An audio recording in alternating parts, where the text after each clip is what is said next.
तो स्वागत है आप सभी का मेरे YouTube channel Sachin education hub पर। तो दोस्तों आज हम बात करेंगे कि tax planning and tax management इन दोनों के बीच में क्या डिफरेंस है। देखिए, जब भी हम टैक्स लाइबिलिटी की बात करते हैं तो टैक्स लाइबिलिटी जो पॉइंट है हमारा उसको कम कैसे किया जाए, उसके लिए कहीं ना कहीं tax planning is very important. और टैक्स प्लानिंग को सही बनाने के लिए, टैक्स प्लानिंग प्रॉपरली करने के लिए, टैक्स लाइबिलिटी तक सही पहुंचने के लिए और टैक्स लाइबिलिटी सही एक्यूरेटली कैलकुलेट करवाने के लिए आपको टैक्स मैनेजमेंट भी सीखनी पड़ेगी। तो इन दोनों टॉपिक्स को काफ़ी क्लोजली रिलेटेड किया जाता है। काफ़ी दोनों इंपॉर्टेंट टॉपिक्स हैं जिनके बारे में आपको, जब भी आप टैक्सेशन के बारे में पढ़ रहे हो, आपको ये दोनों टॉपिक्स के बारे में पता होना ज़रूरी है। तो चलिए डिटेल में इन चीज़ों के बारे में समझते हैं, दोनों कंसेप्ट भी समझ आ जाएंगे और डिफरेंस अच्छे से क्लियर हो जाएगा। तो शुरू करते हैं, लेकिन उससे पहले आप में से किसी भी स्टूडेंट को कॉमर्स सब्जेक्ट से रिगार्डिंग कोई नोट्स चाहिए अगर, तो आप हमारे टेलीग्राम चैनल को या व्हाट्सएप चैनल को या वेबसाइट से नोट्स ले सकते हैं। लिंक आपको चैनल के वीडियो डिस्क्रिप्शन में मिल जाएंगे। Let's go. अब सबसे पहले क्या है टैक्स प्लानिंग का मतलब। अब टैक्स प्लानिंग एक एक्चुअली में ऐसी प्रोसेस है जिसके अंदर हम स्ट्रेटेजिकली अपने फाइनेंसेस को इस तरीके से अरेंज करते हैं कि हम लीगली और लॉफुली अपनी टैक्स लाइबिलिटी को कम कर सकें। मतलब क्या है? मतलब ये एक ऐसी तरह की प्लानिंग होती है जिसमें हम अपनी टैक्स लाइबिलिटी को कम करने की कोशिश करते हैं with in a legal framework. सारे टैक्स कंप्लाइंसेस को फॉलो कर कर हम अपने टैक्स लाइबिलिटी को कैसे कम कर सकते हैं, इस तरीके से अपने फाइनेंस को अरेंज करने की कोशिश करना, इस तरीके से अपने फाइनेंस की प्लानिंग करना, that is your tax planning. यानी एक मोस्ट टैक्स एफिशिएंट वे ढूंढना अपने फाइनेंसेस को मैनेज करने के लिए, ताकि उसमें जो उसके ऊपर जो टैक्स लाइबिलिटी बन रही है वो कम से कम बन सके, उसके ऊपर टैक्स लाइबिलिटी मिनिमाइज हो सके। ठीक है, this is your tax planning. अब जैसे एग्जाम्पल के तौर पर अगर एक इंडिविजुअल अपनी सैलरी का कुछ पार्ट अगर पब्लिक प्रोविडेंट फंड में इन्वेस्ट कर देता है तो सेक्शन 80C के अनुसार आपको क्या मिलती है, उसके ऊपर डिडक्शन मिलती है। यानी आपकी ग्रॉस टोटल इनकम में से वो डिडक्शन माइनस हो जाती है और आपकी नेट टैक्सेबल इनकम जो होती है वो काफ़ी कम हो जाती है उस डिडक्शन को माइनस करने के बाद। तो कुल मिला के वो डिडक्शंस आपको क्या दी जा रही हैं, मतलब अगर हम उन डिडक्शंस का, उन एग्जाम्पशंस को फॉलो, मतलब जो एग्जाम्पशन दी जा रही है सरकार द्वारा, उनको फॉलो करके कोई अपनी इनकम को कम करने की कोशिश कर रहे हैं, तो this is your tax planning. ठीक है। On the other side tax management किसे बोलेंगे? देखिए, टैक्स मैनेजमेंट का मतलब है अपनी टैक्स लाइबिलिटी को मैनेज करना with in compliance of law. मतलब ये हुआ कि जो भी लॉ ने कहा है, जिस तरीके से भी लॉ ने कहा है टैक्स पे करने के लिए, उसी तरीके से वो काम करना। यानी कोशिश करना, टैक्स मैनेजमेंट का मतलब होता है ये कोशिश करना कि जो भी हमारी टैक्स लाइबिलिटी बन रही है वो with in a legal requirement, जो जो भी हमें करना चाहिए वो हम पूरा करें, उसको प्रॉपरली मैनेज करें। जैसे अगर हमें पता है कि हमने इनकम टैक्स पे करने के लिए इनकम टैक्स रिटर्न भरनी पड़ेगी हमें टाइमली बेसिस पे, तो अगर हम टाइमली बेसिस पे इनकम टैक्स रिटर्न पर भर रहे हैं, उसके ऊपर जो टैक्स पे करने वाला है वो टैक्स पे कर रहे हैं, अगर हम प्रॉपरली अपने अकाउंट्स की बुक्स बना रहे हैं, प्रॉपर रिकॉर्ड प्रिपेयर कर रहे हैं, तो this is your tax management. यानी अपने टैक्स लाइबिलिटी को प्रॉपरली लीगल फ्रेमवर्क के साथ मैनेज करने के लिए जो जो काम ज़रूरी होते हैं, अगर हम उसको ध्यान में रखकर कंप्लीट करते हैं, तो this is your tax management. ठीक है जी। फॉर एन एग्जाम्पल, अगर एक बिजनेसमैन ने सारी अपनी फाइल्स को, पूरे साल की फाइल्स को इस तरीके से अपने पास रखा हुआ है कि जब भी इनकम टैक्स रिटर्न फाइल करनी है तो वो उसमें काम आने वाली हैं, एडवांस टैक्स पेमेंट करने के लिए भी कहीं ना कहीं वहाँ से ही एस्टिमेशन मिलेगा उनको, तो इसीलिए वो सारा काम क्या कर रहा है, टैक्स मैनेज करने की कोशिश कर रहा है कि प्रॉपर रिकॉर्ड्स अगर उसके पास पड़े होंगे तो वो टाइमली अपने रिटर्न भी फाइल कर पाएगा, टाइमली एडवांस टैक्स अगर पेमेंट देने वाली होगी तो वो उसको पे भी कर देगा। ठीक है। तो this is a tax management, जब अपनी लाइबिलिटी को with in a legal framework अच्छे तरीके से मैनेज करने की कोशिश करना, जो जो भी ज़रूरी रिक्वायरमेंट्स है उन सभी को फुलफिल करने की कोशिश करना। ठीक है। उसके बाद है ऑब्जेक्टिव। ऑब्जेक्टिव क्या रहता है? देखिए, टैक्स प्लानिंग का बस मेन ऑब्जेक्टिव यही होता है कि हमने अपनी टैक्स लाइबिलिटी को मिनिमाइज करना है with in through the effective financial planning. मतलब टैक्स सेविंग अपॉर्चुनिटी जो जो हमें दी जा रही हैं, जैसे कि लाइफ इंश्योरेंस में पैसा डाल दो, पब्लिक प्रोविडेंट फंड में पैसा डाल दो, मतलब किसी डिडक्शंस के ज़रिए पैसा, किसी डिडक्शन में पैसा, मतलब कोई डिडक्शन ले ली हमने, कहीं एग्जेम्पशन अगर मिल रही है तो वो हासिल कर ली हमने। तो जब इन चीज़ों के ज़रिए हम अपनी टैक्स लायबिलिटी कम करने की कोशिश कर रहे हैं, तो this is the main objective of tax planning. ठीक है जी। And the second thing is tax management किसे बोलेंगे, उसमें हमारी यही कोशिश रहती है कि टैक्स लॉ की पूरी कंप्लायंस फॉलो करना और ध्यान में रखना कि जो भी रेगुलेशंस हैं उनको प्रॉपरली डन किया जा सके, यानी पेनल्टीज वगैरह को अवॉइड करने की कोशिश करना। Avoid means to say that लगे ही ना हमें पेनल्टी, इस चीज़ की कोशिश करना। मतलब कोई भी लीगल इशू हमें फेस ना करना पड़े, सारी कंप्लायंस हम अच्छे से फॉलो करें, सारी चीज़ें मतलब सारे रेगुलेशंस को हम प्रॉपरली ध्यान में रखें। जब आप ये चीज़ कर रहे हो, यानी जब इन चीज़ों के ऊपर फोकस कर रहे हो, तो that is your tax management. Time क्या होता है, देखो टैक्स प्लानिंग ज़्यादातर हम फॉरवर्ड लुकिंग के लिए करते हैं। मींस हमारा फोकस रहता है फ्यूचर में क्या करना है, फ्यूचर में टैक्स कैसे सेव करना है। यानी अगर फ्यूचर में लीगल बेसिस पे टैक्स लायबिलिटी को कम करने की कोशिश करनी है, तो कहाँ पे हम पैसा इन्वेस्ट कर सकते हैं ताकि हमारी जो टैक्स लायबिलिटी है वो कम हो सके। And on the other side tax management में क्या होगा, टैक्स मैनेजमेंट अकेला फ्यूचर ओरिएंटेड नहीं है, बल्कि उसमें पास्ट और फ्यूचर दोनों चीज़ें आती हैं।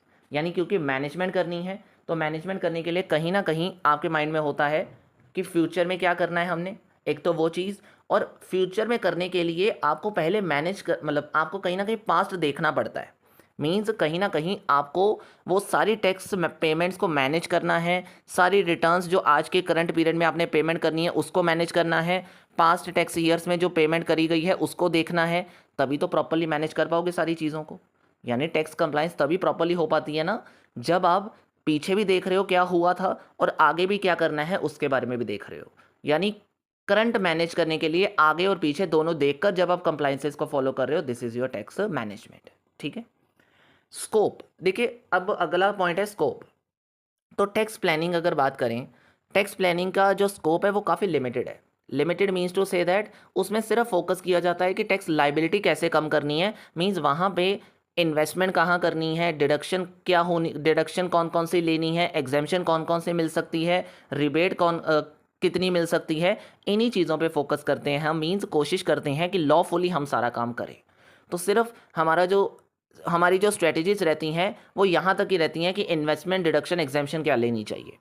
जबकि टैक्स मैनेजमेंट में हमारा ब्रॉडर स्कोप होता है, क्योंकि हमें वहाँ पे सारी चीज़ें फॉलो करनी है कि टैक्स फाइलिंग कब करनी चाहिए, हमें डॉक्यूमेंटेशन कौन कौन से प्रिपेयर करने हैं, ड्यू डेट कौन सी होगी हमारी किसी चीज़ को करने की, ऑडिट कितना, मतलब ऑडिट कितनी बार करवाना है, ओवरऑल कंप्लायंस रेगुलेशन कौन सी हैं। ये सारी चीज़ों पे जब हम फोकस करते हैं तो this is your tax management.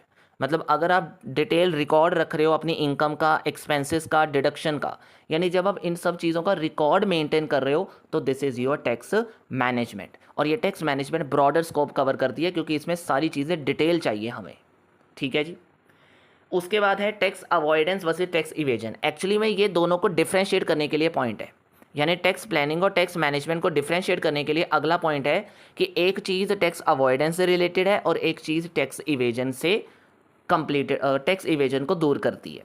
देखो टैक्स प्लानिंग एक्चुअली में टैक्स अवॉइड करने में मदद करती है, राइट और नॉट। मतलब देखो टैक्स अवॉइडेंस भी एक लीगल वे ही है, लेकिन टैक्स अवॉइडेंस का मतलब होता है लूप होल का बेनिफिट कमाकर कोई आपने अवॉइडेंस करने की कोशिश की है। तो टैक्स प्लानिंग टैक्स अवॉइडेंस से काफ़ी रिलेटेड होती है, पर ये लूप होल का बेनिफिट नहीं उठाते। ये एक्चुअली में लीगल वे में जो जो हमें एक्चुअली में मिल सकता है उसी चीज़ को ढूंढ कर, उसी डिडक्शंस को हासिल कर कर, उन्हीं एग्जेम्पशंस में पैसा लगाकर वो क्या करते हैं, अपनी टैक्स को अवॉइड करने की कोशिश करते हैं जितना भी कम हो सकता है। पर टैक्स मैनेजमेंट क्या करता है, टैक्स मैनेजमेंट टैक्स इवेजन को कम करने की मदद करता है, क्योंकि टैक्स इवेजन एक इलीगल वे है टैक्स को कम करने का, मतलब टैक्स ना देने का। टैक्स इवेजन का मतलब है कि आप टैक्स दे ही नहीं रहे हो, मतलब जानबूझकर इलीगल वे यूज़ कर रहे हो, या तो अपनी इनकम को कम करने की कोशिश कर कर, या एक्सपेंसेस को बढ़ाकर आप अपने प्रॉफिट को कम करने की कोशिश कर रहे हो, जिससे टैक्स आपको कम देना पड़ेगा। तो इसीलिए टैक्स मैनेजमेंट अगर आप प्रॉपर करके चलते हो, सारे रिकॉर्ड प्रॉपर बना के चलते हो, तो कहीं ना कहीं टैक्स इवेजन आपकी कंट्रोल में रहेगा। तो टैक्स मैनेजमेंट की वजह से टैक्स इवेजन अवॉइड किया जा सकता है। Next point is complexities. देखिए टैक्स प्लानिंग काफ़ी कॉम्प्लेक्स वर्क है, नहीं ऐसा नहीं कि टैक्स मैनेजमेंट कॉम्प्लेक्स नहीं है, दोनों ही कॉम्प्लेक्स है। पर जब टैक्स प्लानिंग की बात आती है ना, वो ज़्यादातर एक हाई लेवल इंडिविजुअल्स होते हैं, बिजनेसमैन्स होते हैं, और उन्होंने कैसे प्लानिंग करनी है, उन्होंने फाइनेंशियली कैसे अपने को मेंटेन करना है, उन्होंने कहाँ फाइनेंशियल इन्वेस्टमेंट करनी है, टाइमिंग क्या होगी, इन सब चीज़ों के ऊपर उनका फोकस रहता है। मीन्स कॉम्प्लेक्स तो है, ये नहीं कि नहीं है। पर जब टैक्स मैनेजमेंट की बात आती है ना, it is also complex but generally procedural है। जैसे टैक्स प्लानिंग प्रोसीजर बेस्ड नहीं होती ना, लेकिन टैक्स मैनेजमेंट पूरा प्रोसीजर बेस्ड होता है कि वन बाय वन हमने कौन कौन सी ऑब्लिगेशंस के ऊपर ध्यान देकर आगे बढ़ते रहना है। मतलब मल्टीपल टैक्स ऑब्लिगेशंस हमारे एरिया में लग रही हैं, तो वन बाय वन किस चीज़ को कंप्लीट करना है और किस ऑब्लिगेशंस को हमने 100% ध्यान में रखकर अपना काम करना है। तो प्रोसीजरल टास्क होता है टैक्स मैनेजमेंट, जिसकी वजह से वो कॉम्प्लेक्स भी है और प्रोसीजरल भी है, बल्कि टैक्स प्लानिंग सिर्फ कॉम्प्लेक्स बेस में आता है। ठीक है जी। फ्रीक्वेंसी की बात करते हैं। देखिए जनरली जो टैक्स प्लानिंग है वो पूरे साल में एक बार कर लो, बात खत्म हो जाएगी कि पूरे साल में कहाँ पैसा लगाना है जिससे मेरा टैक्स बच जाएगा। This is your tax planning, जो पूरे साल में एक बार करने की ज़रूरत है। एक बार कहीं पे सही जगह पर पैसा लगा दोगे तो टैक्स सेविंग अपॉर्चुनिटी अगर आपको दिख गई तो वो आपको पूरे साल में बेनिफिट देती जाएगी। पर tax management on going process है, मीन्स आपको रिकॉर्ड बनाते रहना पड़ेगा पूरे साल में अगर आप सही से कैलकुलेशन करना चाहते हो। यानी इन सिंपल टर्म अगर मैं बात करूं तो कहीं ना कहीं एक ऑन गोइंग प्रोसेस है जिसमें आपको रेगुलरली अटेंशन देते रहना पड़ेगा कि कब आपकी ड्यू डेट आ गई, कब फाइलिंग करनी है किसी रिटर्न की। जीएसटी रिटर्न्स आपको भी पता है मंथली बेसिस पे, क्वार्टरली बेसिस पे आपको करते रहना पड़ता है, उस चीज़ का ध्यान रखना। टैक्स इनकम टैक्स की रिटर्न पूरे साल बाद पे करनी पड़ती है, उसकी 31 डेट है, मतलब 31 जुलाई डेट है, या फिर ऑडिट रिपोर्ट की डेट आ गई, या फिर मेन जो कंपनीज ऑडिट की कंपनी रिटर्न फाइलिंग की डेट है वो डेट आ गई। तो इन सब चीज़ों का आपको ध्यान रखना पड़ेगा। तो कहीं ना कहीं इन सब चीज़ों के लिए मैनेजमेंट ऑन गोइंग प्रोसेस मानी जाती है कि सब रेगुलर बेसिस पे आपको ध्यान तो देना ही पड़ेगा। तो this is a ongoing process. ठीक है जी। Next one is minimise the tax liability and compliance. ये मैं पहले भी बता चुका हूँ, तो इसको आप जस्ट वैसे लिख सकते हो कि टैक्स प्लानिंग का मतलब है कि टैक्स लाइबिलिटी को कम करना with the using of deduction, exemption और रिबेट वगैरह। जबकि टैक्स मैनेजमेंट का मतलब है कि आपने टैक्स कंप्लायंसेस को फॉलो करना है correctly and on timely basis. ठीक है जी। And the last point is investment oriented and process oriented. देखिए जो टैक्स प्लानिंग है वो एक्चुअली में इन्वेस्टमेंट ओरिएंटेड है, क्योंकि ये आपको सिखाती है कि आप कहाँ पे पैसा इन्वेस्ट करके अपने टैक्स लाइबिलिटी को कम कर सकते हो। मींस ये आपको इंकरेज करती है कि हम पैसा ज़्यादा इन्वेस्ट करेंगे तो कहीं ना कहीं आपको जो डिडक्शंस हैं वो ज़्यादा मिलती हैं और कहीं ना कहीं आपकी टैक्स लाइबिलिटी कम हो जाती है। जैसे कि आपने सपोज एफडी में 5 साल का पैसा लगा दिया तो एटीसी में आपको डिडक्शन मिल जाएगी, तो वहाँ पे आपकी इन्वेस्टमेंट भी हो गई और 5 साल की डिडक्शन, मतलब आपको डिडक्शन भी मिल गई और आपकी टैक्स लाइबिलिटी भी कम हो गई। तो टैक्स प्लानिंग आपको इन्वेस्टमेंट ओरिएंटेड बनाता है, मीन्स इन्वेस्टमेंट करने पे फोकस डालता है। और टैक्स मैनेजमेंट आपको प्रोसेस ओरिएंटेड बनाता है, means one by one step follow करते रहो। मीन्स जैसे सबसे पहले टैक्स रिटर्न फाइल करनी है, फिर उसके बाद टैक्स चालान जनरेट होगा, फिर उसके बाद आपने रिटर्न सबमिट करनी है एक्यूरेटली। ये सब वर्क प्रोसीजरल होता है। तो प्रोसेस ओरिएंटेड बनाता है आपको टैक्स मैनेजमेंट की सारे स्टेप्स फॉलो करके अपने टैक्स को फाइल करना है और अपने रिकॉर्ड को मैनेज करना है। ठीक है जी। तो this is all about your tax planning and tax management. I hope आपको ये टॉपिक अच्छे से क्लियर हो गया। तो जल्दी से लाइक और शेयर करिएगा वीडियो को, और अगर चैनल पे नए हो तो चैनल को जल्दी से सब्सक्राइब जरूर करके जाइएगा। Thank you so much, have a nice day.